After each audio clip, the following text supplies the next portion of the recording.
vou falar aqui sobre alguns casos, homens de Deus, que tocaram a minha vida de certa forma. Nunca os conheci pessoalmente. Mas esses homens de Deus, eles, para mim, se tornaram referenciais. E eu quero mostrar que como na vida deles, eles tiveram experiências com o Senhor.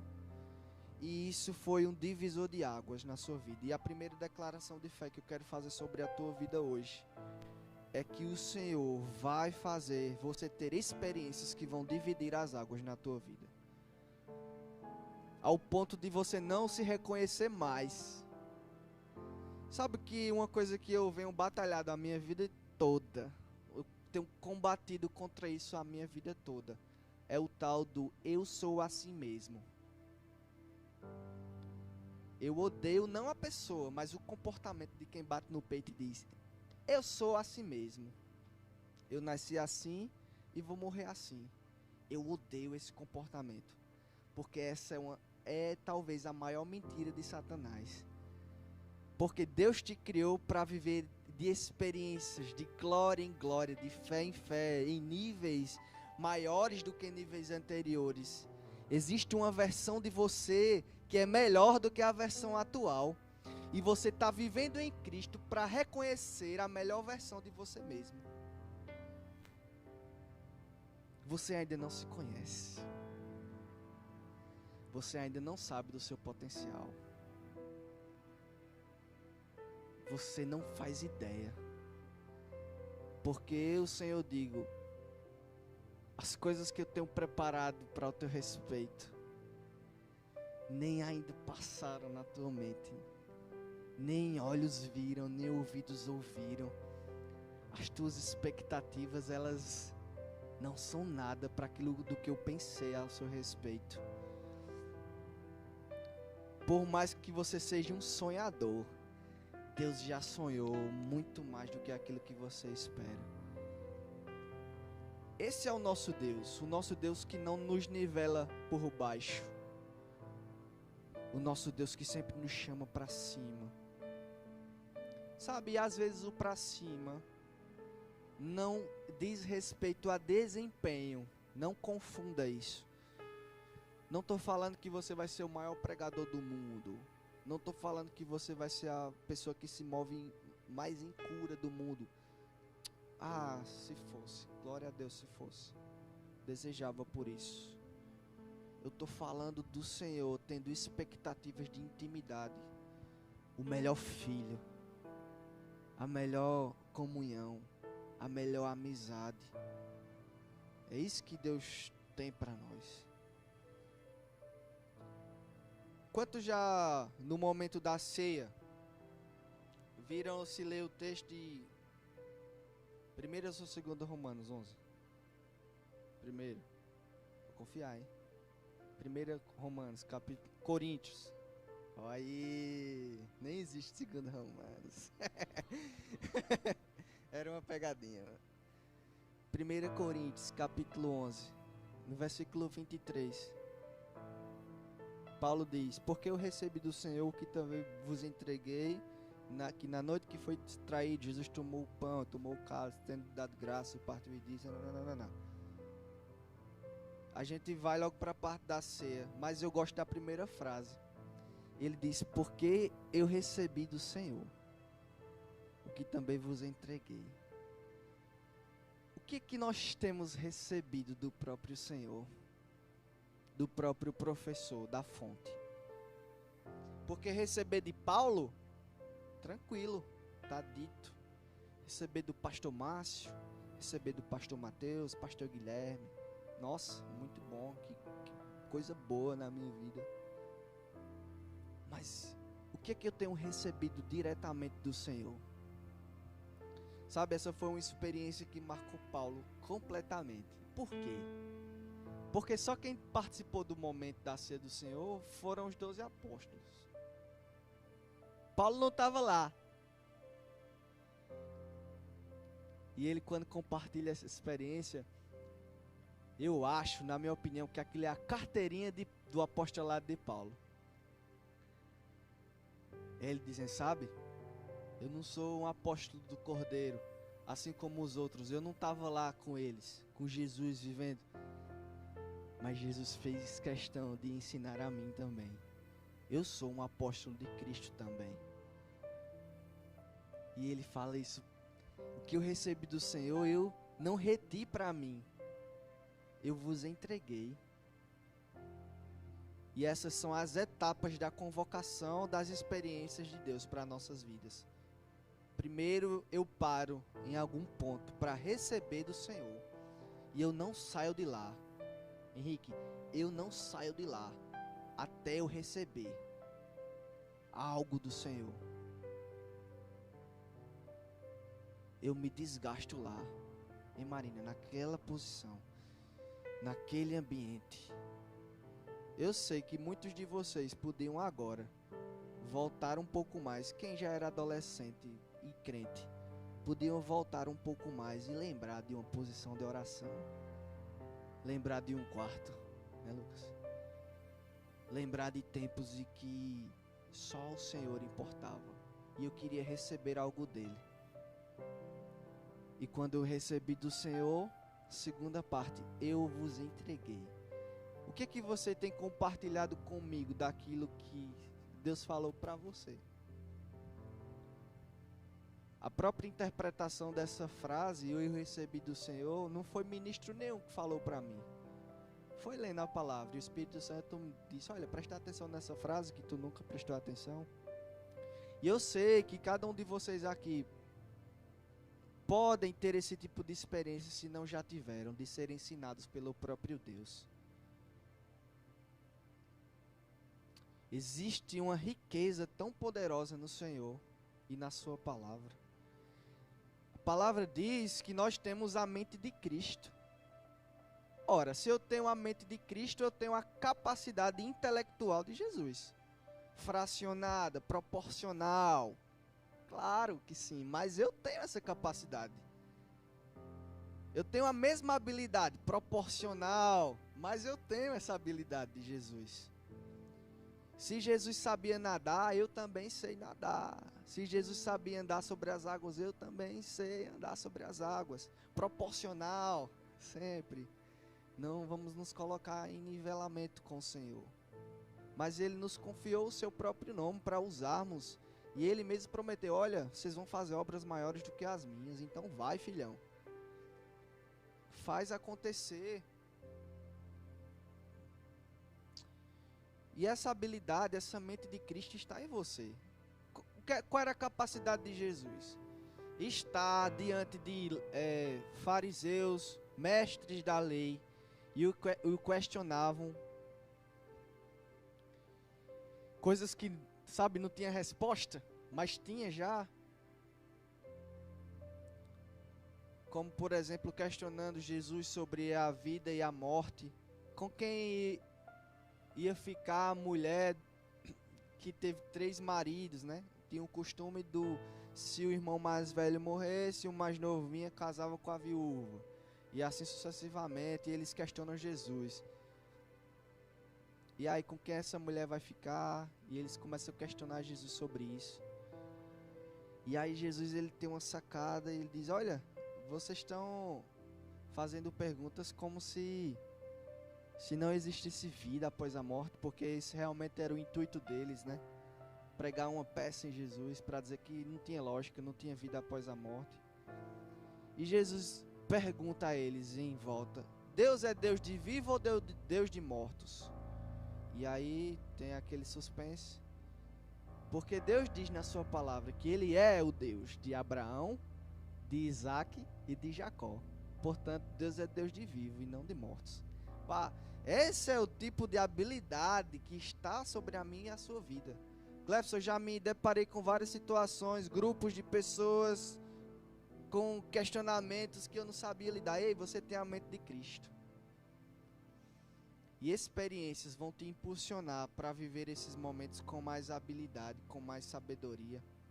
Eu anotei uma coisa aqui que é importantíssima, para que nós possamos ter as nossas próprias experiências com o Senhor.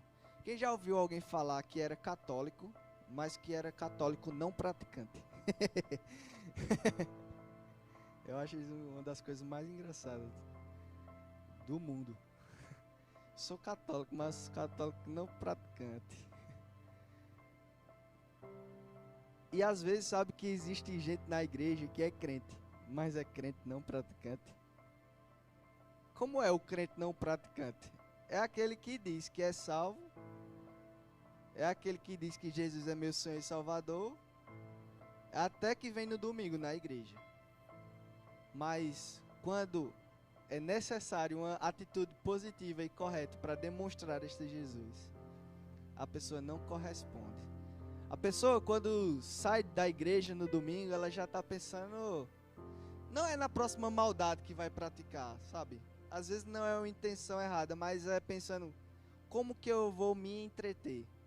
Qual vai ser o meu nível de diversão? O que é que eu posso fazer antes que chegue segunda-feira e eu tenha que trabalhar, eu tenha que ir para a escola, universidade, o que quer que seja.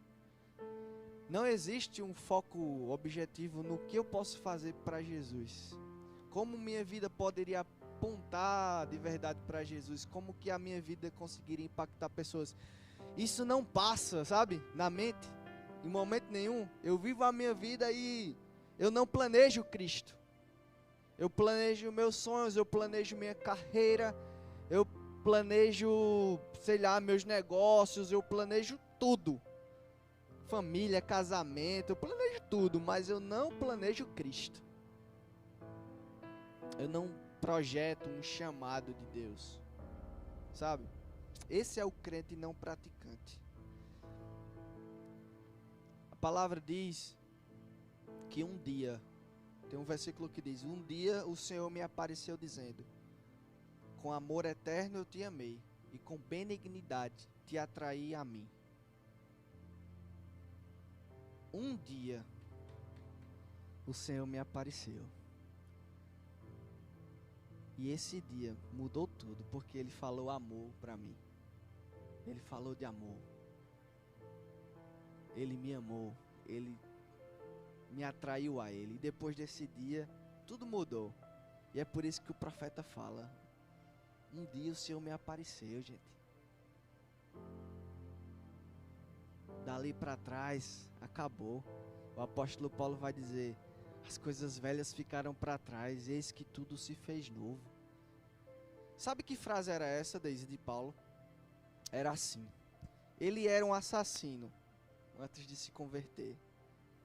E até quando se converteu, tinha muito boato. Mas rapaz, isso é o assassino dos crentes. Vocês vão trazer ele para dentro da igreja. Olha que coisa complicada. E Paulo passou muito tempo da sua vida defendendo o seu chamado, defendendo o seu ministério, defendendo o seu apostolado. E tem um dia que ele chegou e disse, sabe de uma coisa? Já não há mais condenação para aqueles que estão em Cristo Jesus. As coisas velhas ficaram para trás e eis que tudo se fez novo. Sabe o que era aquilo? Era um grito de Paulo dizendo, ei, não importa a opinião de vocês não, tudo ficou para trás, tudo se fez novo, eu sou uma nova criatura. Isso era uma reivindicação. Eu vou falar para vocês agora sobre alguns homens que inspiraram a minha vida e eu espero que inspire a sua também. Eu te aconselho a anotar o nome dessas pessoas. E no final eu vou dar a indicação de um livro também. 2, na verdade. Que vão inspirar a tua vida. 3 livros. Já tá vendo 3 já. Eu vou dizer o terceiro para eu não esquecer. Já esqueci. Eita, vai daqui pro final eu lembro. Vamos lá. O primeiro homem que eu queria falar para vocês hoje é um homem chamado John Wesley. Quem já ouviu falar de John Wesley? John Wesley é o fundador da igreja metodista. Um homem que começou criança, como todo mundo, né? Começa criança. Começou adulto. Como é que ele começou adulto, mano? Mas eu queria dizer que ele começou criança, assim, buscando ao Senhor, sabe? Deixa nem a pessoa completar a frase. Quando ele tinha 11 anos de idade, a casa inteira dele pegou fogo. E ele ficou sozinho preso no segundo andar. E todo mundo já deu pro morto. Foram ver só o pó da cinza, como diz a história. Mas a criança milagrosamente escapou. E o apelidaram de faísca, que sai do braseiro, coisa assim. E aquela criança já começa a se destacar. A mãe observa, nossa, Deus tem um plano poderoso na vida desse menino. E já na adolescência ele disse que participava de uma reunião. E nessa reunião ele disse que teve uma experiência com o Senhor. E a experiência que ele teve, ele chamou da experiência do coração aquecido. Enquanto as pessoas falavam de Jesus naquela reunião, ele começou a sentir o coração dele muito quente. Não quente e ruim, mas quente e aquecido, sabe? Sabe aquela sensação quando você está aqui no frio e entra e coloca uma coberta e fica quentinho, pronto. Ele começou a sentir o coração dele daquele jeito. Bem aquecido. E quando ele sentiu o coração dele se aquecer, ele sentiu que definitivamente o Senhor o havia perdoado de todas as coisas. E ele parou imediatamente e foi orar por todas as pessoas que ele achavam que tinha feito algum mal para ele. E naquele momento ele se sentiu perdoado e passou a perdoar todas as pessoas. E às vezes você estava pensando, mas Gleison, eu estava pensando que ia ser uma experiência aqui surreal. Eu achei que 2 anjos vinham descer do céu, um com a trombeta, um com a espada, e um ia dizer, pam, pam, pam, pam, digníssimo do Senhor. E o cabo com a espada ia colocar a espada aqui, eu te unjo, rei, sobre a terra, vai vaso, vai varão ungido. Mas não foi isso, gente. Foi um coração aquecido pela palavra, sabe? E John Wesley, nos 50 anos seguintes, depois desse dia, nos 50 anos seguintes, 50 anos, ele pregava cerca de 3 vezes por dia. Em média, podia ser mais, podia ser menos, mas em média. Durante os próximos 50 anos da sua vida, ele pregava a palavra. E aí, você pode pensar, se o pastor deixasse, eu pregava também. 3 vezes aqui na igreja, todo dia. Mas sendo que a maior parte das pregações de John Wesley não eram no palco de igrejas, em púlpitos. Eram ao ar livre, gente, na rua. Quer palco melhor? E eu fiz um cálculo aqui, eu não botei 365 dias por ano, porque eu considero que ele era humano. E ele, sei lá, sábado, 2 dias na semana ele descansava, eu botei pra baixo, 200 dias por ano. E eu fiz uma continha, 200 dias, vezes 3 pregações por dia, vezes 50 anos, 3.000 pregações depois desse dia. Esse homem se dedicou ao Senhor. Sabe qual foi o resultado disso? A igreja metodista hoje é reconhecida como a 2ª maior igreja da face da terra em membresia. 75 milhões de membros. Por causa de um homem que decidiu pregar ao Senhor, amar ao Senhor. Um homem que foi conhecido pela santidade. Hoje, o jeito que a gente fala de santidade, de santificação, de busca ao Senhor, de se livrar do pecado, se não fosse por John Wesley, nós não pregaríamos sobre santificação dessa forma, porque foi um homem que se dedicou a isso, amou isso. Eu não queria falhar com vocês, nem me enganar, mas eu lembro de uma história dele. Se não for dele, depois eu corrijo com vocês. Mas existe uma pregação dele que é o sermão conhecido como o inferno de bocas abertas para consumir os pecadores. A pregação foi tão forte, Henrique, tão forte sobre santidade ao Senhor, que no final do culto as pessoas estavam se segurando nas colunas, chorando e clamando ao Senhor para não serem lançadas no inferno. E aquela noite foi uma noite poderosa de conversão. Se fosse aqui na igreja, nem coluna tinha para a gente se segurar, meu amigo. Pai! Que homem, queridos, por causa de uma experiência com Deus, pegou o coração daquele homem. E ele foi o maior impulsionador do avivamento e do... Ele viveu no século XVIII, morreu próximo 1790 e qualquer coisa. Também não tem tanta precisão aqui no que eu estou falando, mas entendo o contexto da história. E muitos outros ministros foram influenciados poderosamente pela vida dele. O próprio Smith Wigglesworth, que já ouviu falar sobre este homem. Grande homem de Deus, reconhecido como o maior ministro de cura da face da terra. Registrado pelo menos 3 ressurreições do seu ministério. O cara foi uma bênção. Influenciado pelo ministério de quem? John Wesley. Porque ele também era, o Smith Wigglesworth era também um metodista. E foi muito influenciado pela vida desse homem. Muitos anos depois, cerca de 50 ou 60 anos depois, como? Smith Wigglesworth, John Wesley. Eu vou mandar aí para vocês. O negócio tem nada a ver com a escrita.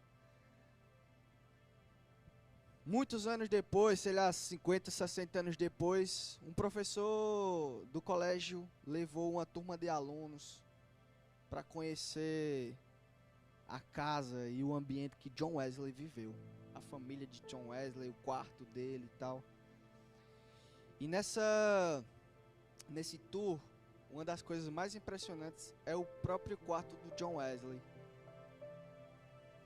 Porque lá nesse quarto do John Wesley tem as marcas dos joelhos dele no cantinho da sala. Aquele lugar dele preferido de oração, onde ele se ajoelhava e orava ao Senhor. E aquilo é que o Senhor me permita visitar esse lugar. E o professor leva os alunos tudo embora depois do tour. E quando o professor chega no ônibus, tá contando e faltou um. E volta, procurando.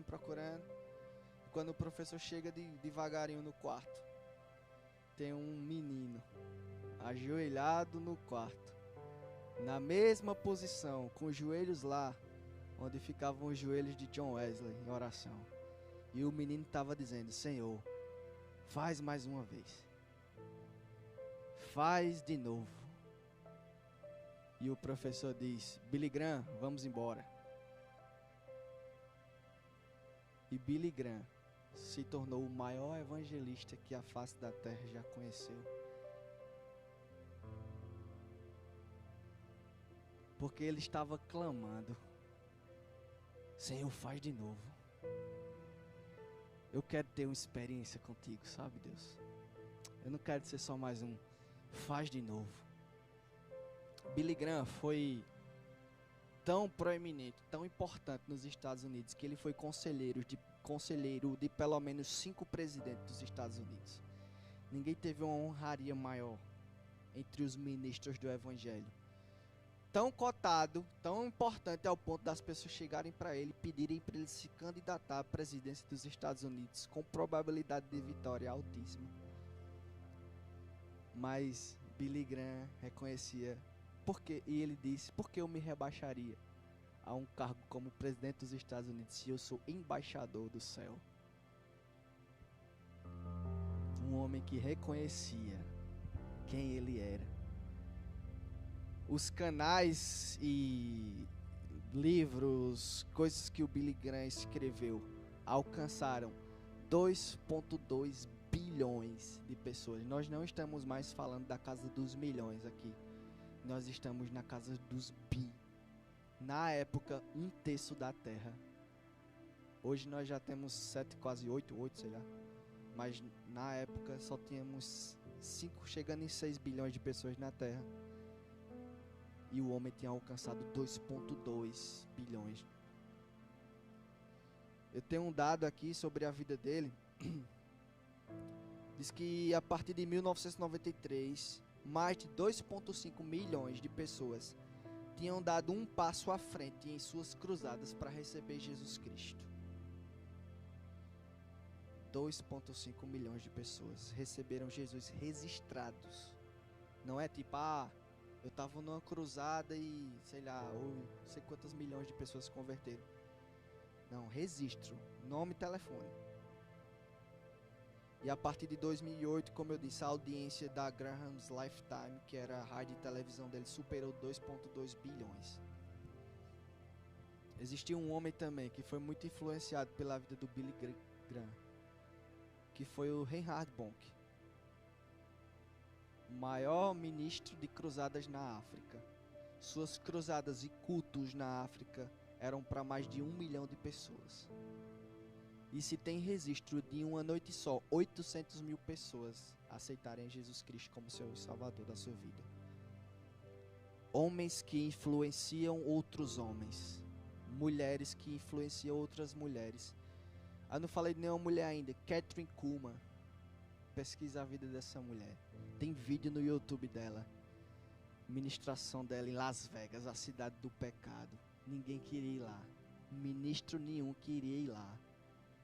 Mas ela foi.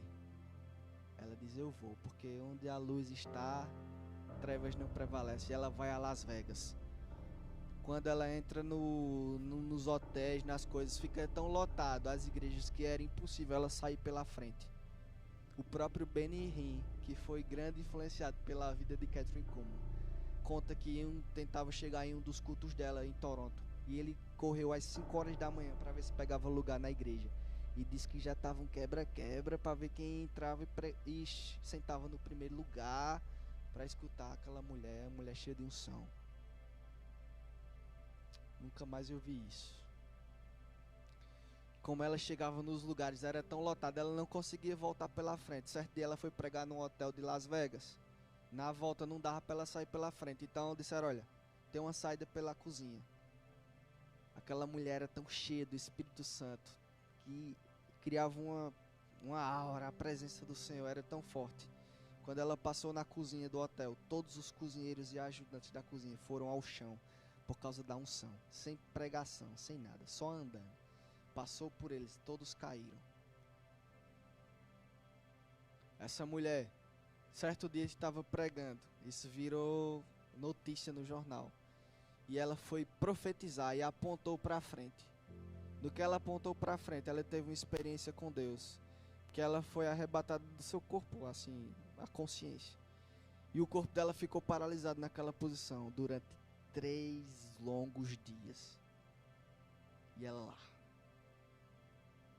Depois de 3 dias, ela volta e fala a mesma coisa onde ela estava, como se nada tivesse acontecido. E jornal já, tudo lá filmando, fazendo notícias sobre isso. Pessoas que decidiram que o Senhor era mais importante do que qualquer coisa. O próprio Benny Hinn, que foi muito influenciado pela vida dela. Infelizmente, no final da vida, teve, mas não vem ao caso assim, teve um bocado de devaneio, mas a gente tem que pegar a parte boa, amém? Um dele estava passando por um padre. E a presença na vida dele era tão forte que chegou a ser mais forte do que na vida da Kathryn Kuhlman. E ele, ao passar por um padre, o padre começa a chorar. E Deus diz, volta. Você pensou nisso? Um padre beato, dedicado toda a sua vida ao Senhor. Nem casa, nem nada. Nem esposa tem para dedicar a sua vida ao Senhor. Começa a chorar porque um homem de Deus passou perto. Com uma presença que impactava. E o Senhor diz, volta, vai falar para ele. Tem uma coisa muito engraçada que certa vez foi convidado um grupo de líderes cristãos para estar fazendo uma oração no hospital pelas crianças. E Benny foi convidado e juntamente com ele um grupo de padres também. É engraçado como tem essa relação. E Benny disse, olha, vamos fazer o seguinte. Eu vou orar aqui pela mão de vocês. E vocês, depois que eu orar aqui com todo mundo, vocês vão estender as mãos e impor as mãos. Se eu tenho unção de cura na minha vida, e vocês vão impor as mãos sobre as pessoas. Depois a gente volta todo mundo para essa sala e todo mundo conta o que aconteceu. E disse que foi um mover tremendo no hospital. Muitas curas, muitos milagres aconteceram. Uma experiência poderosa. Mas engraçado foi que quando ele voltou tinha um padre com a mão assim para cima. E ele começou a falar, todo mundo começou a falar, contar as experiências. E tinha um padre com a mão para cima. E ele disse, então, por que você está com essa mão para cima? O que foi que aconteceu? Ele disse, olha, eu não quero deixar escorrer aquele que está aqui dentro da minha mão. Porque o que está na minha mão é muito poderoso. Eu não quero baixar e escorrer essa unção. Sabe, gente, crente foi chamado para viver experiências com o Senhor. Qual é a tua? Dois últimos homens que eu queria falar aqui também para vocês, para inspirar vocês. O Kenneth Hagin já falei no começo, mas eu não contei qual foi a experiência marcante da vida dele.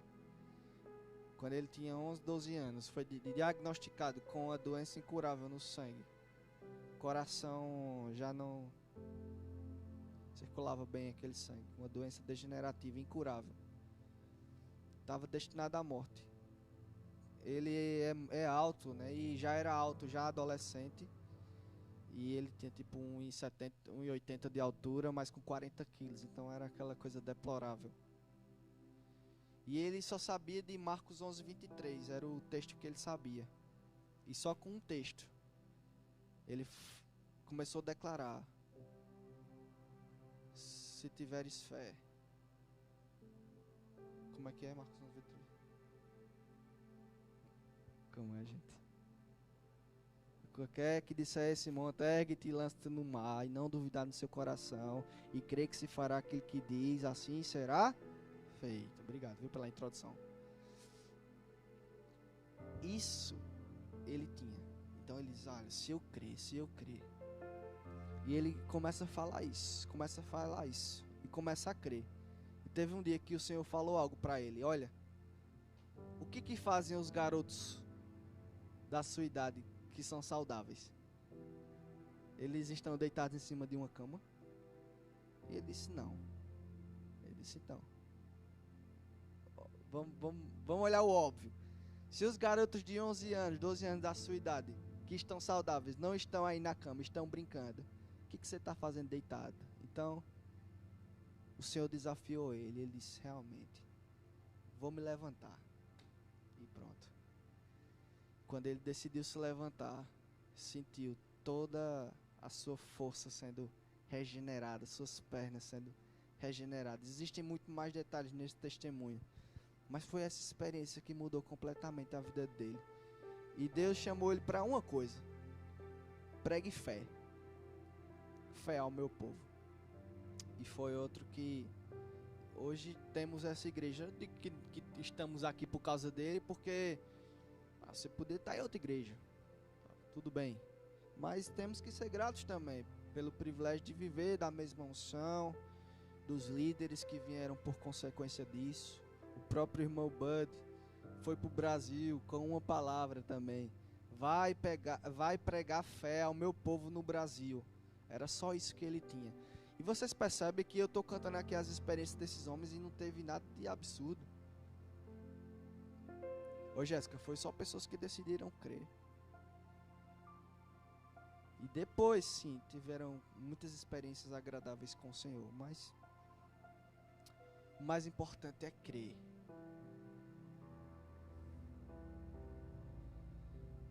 E eu também tenho uma experiência. Você também tem uma experiência. Eu vou contar a minha. Certo? Todos nós nascemos de novo um dia. Mas eu acredito que esse dia é o mais importante das nossas vidas, porque isso muda o rumo da nossa história, renova o nosso espírito, e agora estamos aptos a viver uma vida com Deus. Mas tem um dia para mim que é especial. É o dia que o homem descobre para o que nasceu. É um dia perfeito. Às vezes um dia controverso, complicado, mas é um dia que resulta. E tava lá eu com 16 para 17 anos, convertido desde cedo. Desde 11, 12 anos. Teve uma noite que eu tava no meu quarto com 11 anos, talvez 10, não lembro direito. E veio uma coisa no meu coração, perguntando: o que o homem precisa fazer para ser salvo? O que uma pessoa precisa fazer para ser salvo? Essa pergunta no meu coração. Não tinha voz nenhuma no meu quarto, não tinha nada. Eu já tinha ido algumas vezes para a igreja, E essa pergunta no meu coração: o que que o homem precisa fazer para ser salvo? Aí eu disse: eu não sei. Quem sabe? Meu pai e minha mãe, que tá ali no outro quarto. Então eu fui para o outro quarto. E entrei no quarto e deitei na cama com eles e disse: o que que a pessoa precisa fazer para ser salvo? E eles me falaram: olha, você precisa confessar o Senhor Jesus com seu coração, crer com seu coração e falar com a sua boca. E aí eu disse: eu quero fazer isso. E eles oraram comigo. E é muito massa, que eu me converti na cama com meus pais. Isso é sensação muito boa, experiência diferenciada. Mas eu vivi boa parte da minha adolescência como quem não quer nada, sabe? Tipo, não era misturado com o mundo, mas também não tinha nada de especial para com o Senhor. As pessoas viam talentos em mim, mas tipo, eu não estava muito preocupado com isso não, nem estava muito interessado. Toda vez que tinha uma oportunidade de fazer alguma coisa dentro da igreja, eu fugia, eu dizia que não queria. Me chamavam para estar em todo departamento e eu inventava uma desculpa.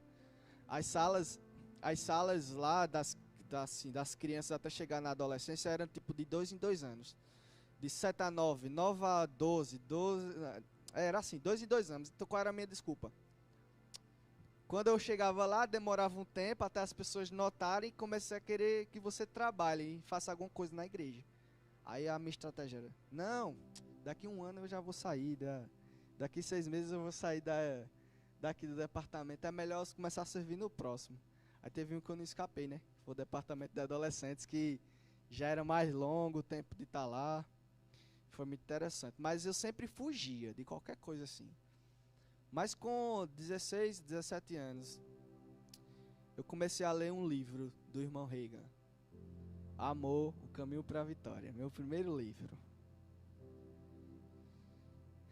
E não era normal. Não era uma leitura normal. Eu odiava ler qualquer coisa de escola. O assunto que eu gostava um pouquinho era história, geografia. Um pouquinho, mas não tinha interesse nenhum. O que eu gostava mesmo era de jogar videogame. Mais nada eu tinha interesse. E pela primeira vez na minha vida eu me interessei por outra coisa. Pela palavra do Senhor. E à medida que eu lia, aquilo fazia sentido de uma forma sobrenatural. As coisas eram conectadas, encaixadas. Eu demorei muito para ler o livro, porque cada página eu parava e eu já vinha com conhecimento muito maior do que aquele que estava no livro. O Senhor começou a me ensinar muito. E já perto do fim do livro, já começando o próximo. Planos, propósitos e práticas, do próprio irmão Reagan também. E eu escuto uma discussão na cozinha. Discussão normal, tipo, era uma mulher da igreja com os meus pais.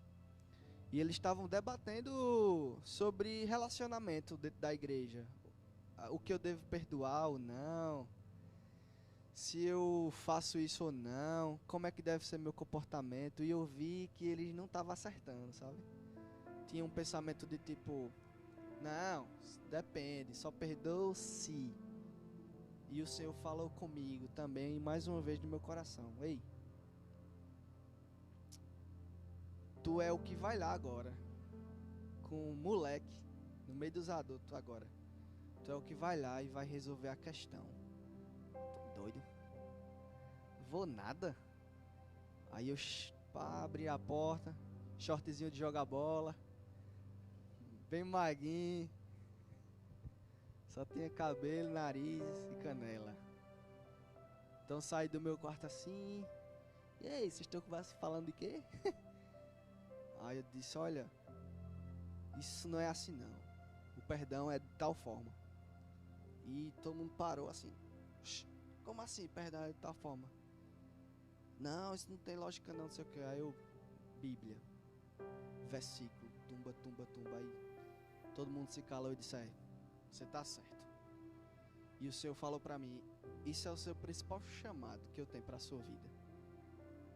Eu quero que você discipline meu povo. Quero que você ensine meu povo nos detalhes. E eu: quero nada. Dessa época em diante, o que começou a acontecer? As pessoas começaram a me chamar de pastorzinho, porque meu pai havia se tornado pastor, então agora eu era pastorzinho. Aí eu, nada de pastorzinho.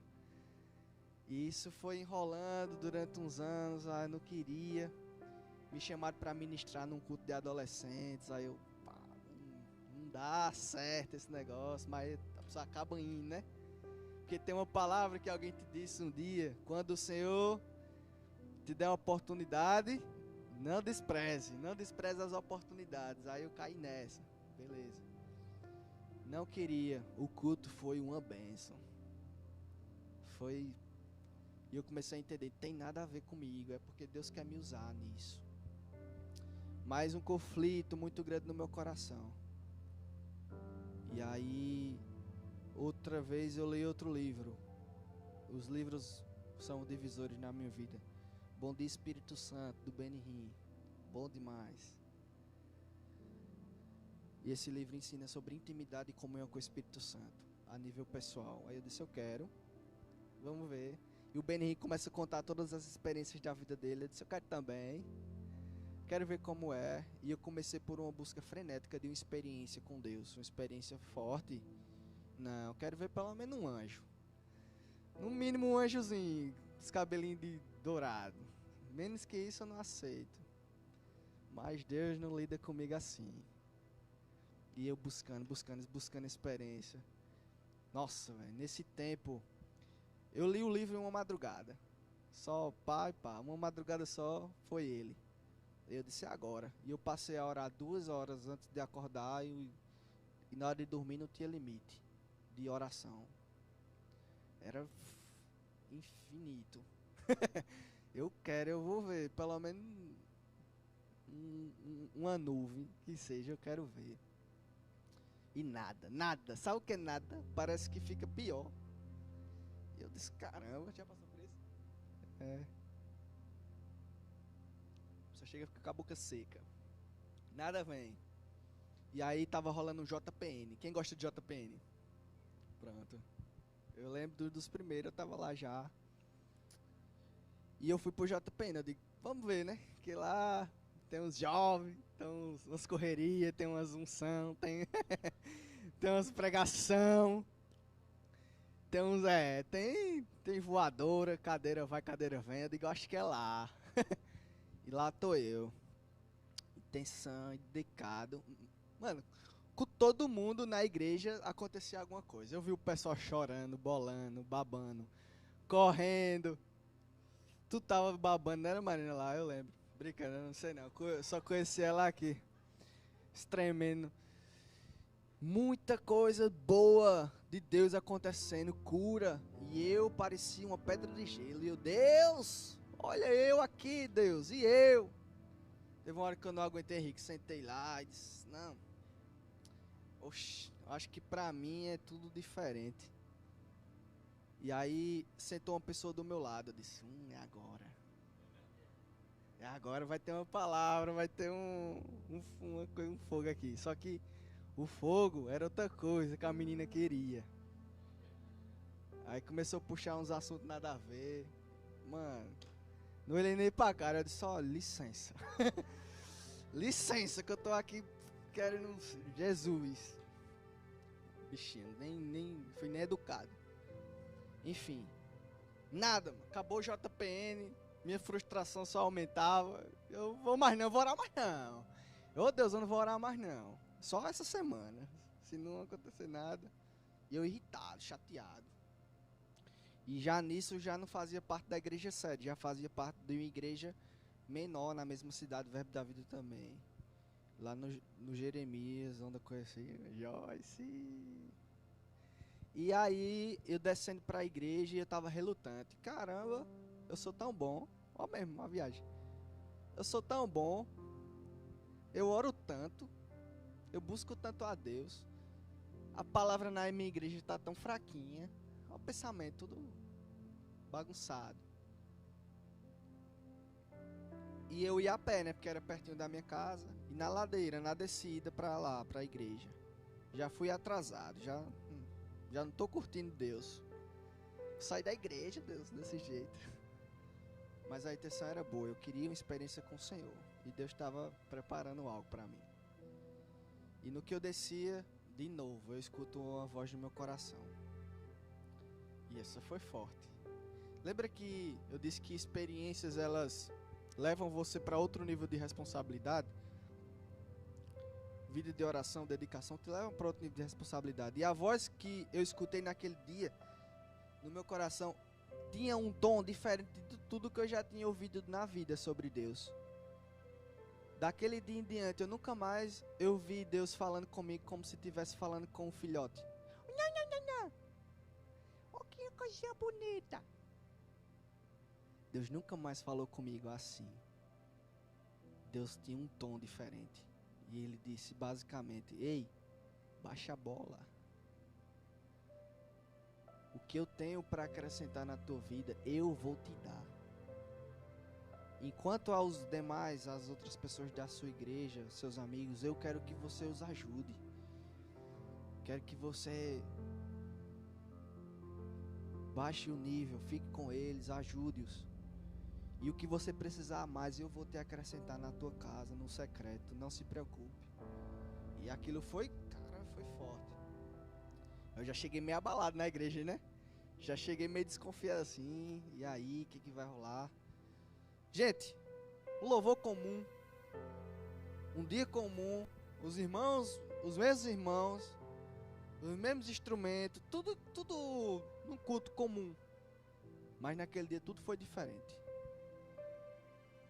Cara, quando a pessoa falava assim, olha, Deus te ama. Nossa, parecia que a pessoa tinha me dado uma injeção de... mesmo, Deus me ama demais. E aquilo fazia um peso, aquilo tinha uma profundidade.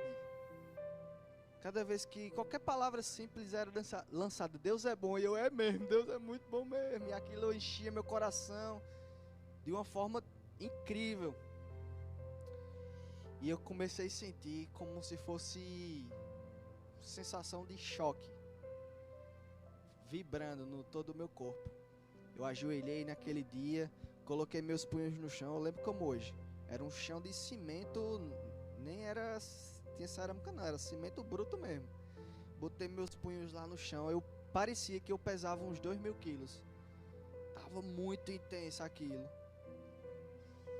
E no que eu levantei, eu comecei a sentir essa sensação de choque passando no meu corpo. Imediatamente a líder lá do templo, lá nos adolescentes, chama todo mundo, disse que queria fazer uma oração pelas pessoas. E eu liderava o departamento de adolescentes. De diaconato dos adolescentes. E meu irmão de carne e sangue, ele tem 1,80 e tal. Ele dá 2 de mim no tamanho, sabe? Ele é bem fortão assim, gordão. Agora é gordo. Mas ele é bem grandão assim, sempre foi. E ele não era do diaconato. Então minha responsabilidade assim era tipo dizer a ele: ei, deixa só os diáconos trabalhar e tal.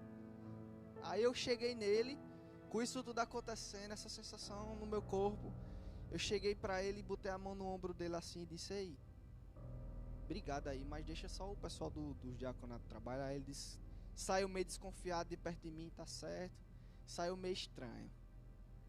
Aí depois ele disse: ei, tu lembra naquele dia lá que a gente tava no culto e tal, e tu veio pedir pra eu sair da ajuda?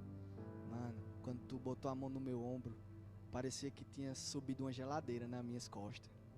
Era uma coisa muito forte e eu saí todo duro.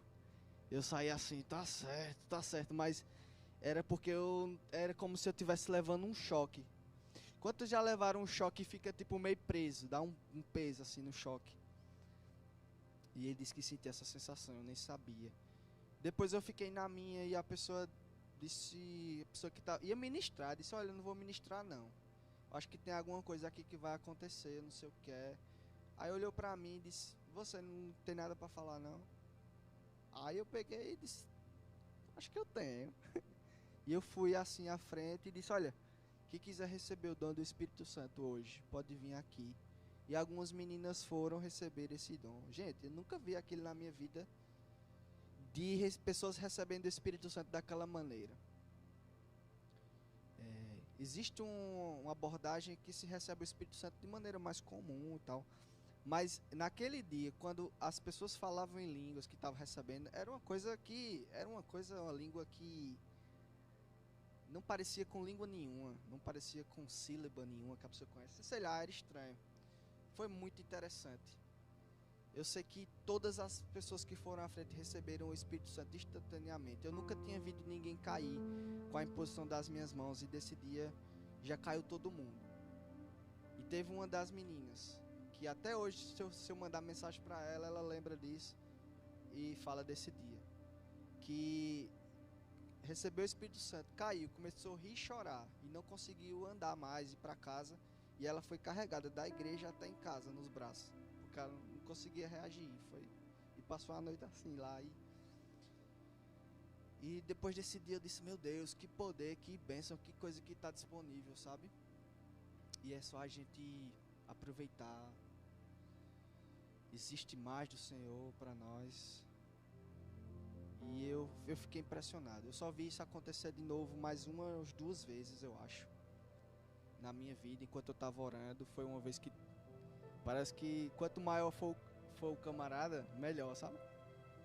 Uma vez eu fui orar por um homem e quando eu toquei aqui no pescoço dele, ele ficou tremendo, como se tivesse levado um choque. E ele caiu instantaneamente.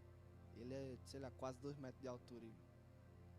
E aquilo sempre me impressiona, porque aquela unção daquele dia me acompanhou pro resto da minha vida, sabe? E essas experiências que Deus fez na vida de muitos homens, eu quero que Deus continue fazendo na minha, eu quero que Deus continue fazendo na sua vida também. Amém? Então, Glefs, como é que eu busco isso? Eu nem vou pedir para você ficar de pé hoje, levantar as mãos, cantar e adorar, porque isso não vai resultar. Não vai ser assim. Os cultos são muito bons, mas eles são resultado daquilo que a gente já faz em casa, certo? O que é que você vai fazer no teu secreto? Tu tem que reservar um tempo. E não é tempo livre. Isso não funciona com tempo livre. Porque se eu perguntasse quem ora no tempo livre, muitos de vocês iam levantar a mão, né? Claro, eu oro no tempo livre. Mas isso não pode ser considerado tempo livre. Tem que ser considerado tempo reservado. Tempo ajustado. É um tempo que eu planejo, eu quero aquilo. Não posso considerar uma coisa extra, uma coisa qualquer, uma coisa que eu faço quando dá, não. Compromisso. Vou determinar quanto tempo eu vou estar com o Senhor em oração, em leitura e tal. E eu digo a vocês, certeza, que se vocês se dedicarem o suficiente, Deus vai surpreender vocês. Existem familiares nossos que ainda não se converteram. Existem amigos nossos que não se converteram e que a razão não vai convencer. As palavras que eu gastar não vai convencer, mas a unção que eu carrego vai convencer, vai quebrar, e depois a palavra entra facilmente. Amém? Os 3 livros que eu queria indicar para vocês. Primeiro, Generais de Deus, que fala exatamente sobre a vida de homens e mulheres, que eu acredito que vai te inspirar grandemente, com base na vida desses homens e mulheres, como uns inspiram outros. Esses homens vão te inspirar, assim como inspiraram a minha vida. Eu quero ser inspiração para a tua vida, eu quero que você seja inspiração para a minha e para a vida de outros. Heróis da Fé, o segundo. Os autores eu não lembro o nome, mas depois eu mando lá no grupo. E o terceiro livro que eu queria... Pronto, é porque era para falar mesmo. O Andar no Espírito e o Andar no Poder. É o nome do terceiro livro. Andar no Espírito e Andar no Poder. Tim LaHaye. Tim LaHaye não, como é o nome do cara?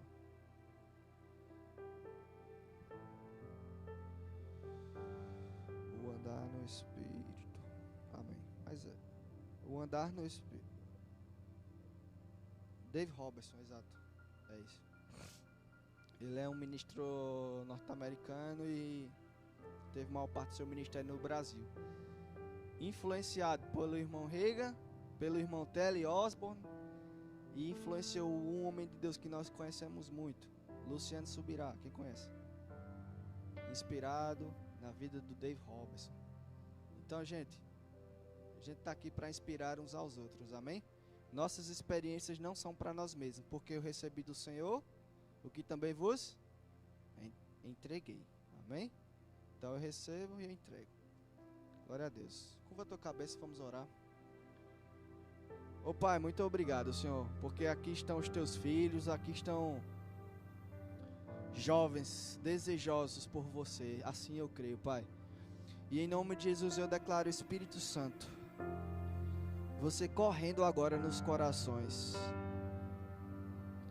e dando a essas pessoas o desejo de te conhecer mais e o realizar desse desejo, que elas possam ter experiências sobrenaturais com você, que na busca, Senhor, na oração, no secreto, que essas pessoas possam ter uma revelação extraordinária de quem você é, não mais pelo que os outros falam, mas pelo que você mesmo explicou para elas lá, naquele lugar amado, naquele lugar do abraço, naquele lugar da oração, do conforto. Em nome de Jesus, Pai, eu declaro essas pessoas interessadas em você.